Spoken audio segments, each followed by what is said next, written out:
4-2 for the first time in the Zach Taylor era.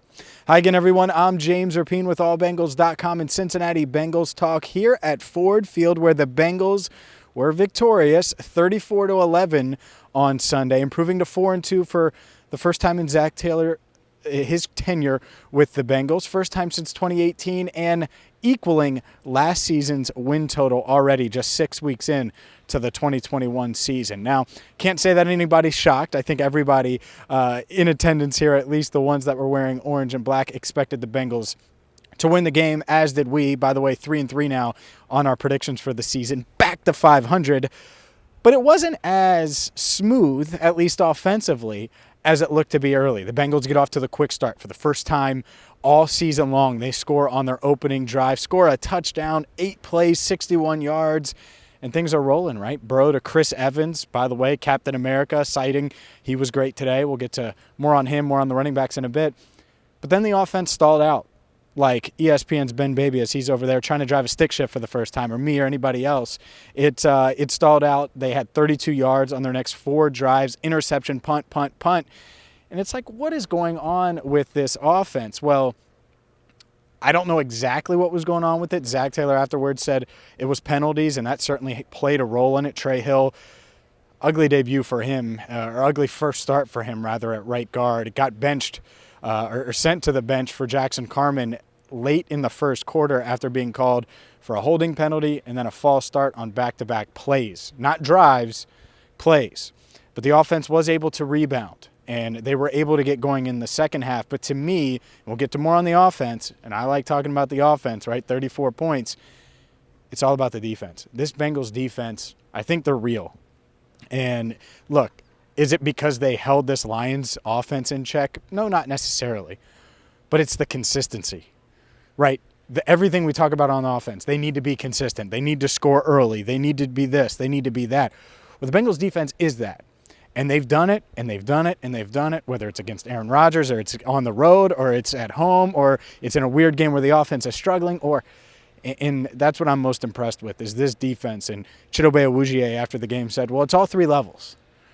The front, whether it's DJ Reader, Trey Hendrickson, obviously BJ Hill and Larry Ogunjobi and all those guys, they're getting pressure up front, and they're doing what they need to do against the run, which is freeing up guys like Logan Wilson, who had his 4th interception of the year today. Guys like Akeem Davis-Gaither had a couple nice plays today. Jermaine Pratt, etc., to make plays. And then if those guys are making plays, it makes life easier on the defensive backs, the secondary. And I think we've seen that. They're just a solid unit overall. Do they have flaws? Could they use another edge rusher? Absolutely. Could they use someone else who's going to force another turnover, not named Logan Wilson or Von Bell, because he certainly was part of that as well? Of course. They're not perfect by any stretch. But this defense is legit, and I think we saw it today, allowing 3 points as their first team defense, allowing 3 points in the game, getting after Jared Goff, and never really allowing the Lions to think that they were in the game. That's the thing, is even though the Bengals only had 7 points late in the first half, no one thought this was a game. No one thought they were competing because the Bengals defense shut the door, shut hope on Jared Goff and company, and kept DeAndre Swift, Jamal Williams, even a guy like Hawkinson, TJ Hawkinson, a top 10 pick, tight end, the best tight end in this game. And they were able to, this matchup, not in the game, and they were able to hold him in check as well. On the flip side, the offense, they got going late in the second quarter, and then third quarter on, it was exactly what we expected to see from them. And it started, one, with the Jamar Chase 24-yarder right before the end of the first half, but then the offense kind of sputtered again on that first drive of the third quarter. They go heavy personnel on 3rd and 2. They get a yard, and this is when things, boom, the switch flipped, whatever changed, and they get Joe Mixon in the flat, and he goes for 40 yards, the longest touchdown of his career on 4th and 1. Jamar Chase with a huge block, and it was just it was a game changer. It broke the game open 17-0, but it was exactly what this offense needed. And they went down and scored again and again and then again. 24 second-half points for the Cincinnati Bengals, scored on all 4 of their second-half possessions, including Brandon Allen, who got in the game through a touchdown pass to Auden Tate, and then they were able to kneel the ball, run the clock out on their 5th possession of the second half. So that's what you wanted to see against this Detroit team. As far as takeaways go, we can start. We'll start with Burrow on offense. I thought he was shaky, especially early in the game, off target a couple of times. The interception to Chase was a little high. I think Chase should have caught it, but still, it was a little high, a little off.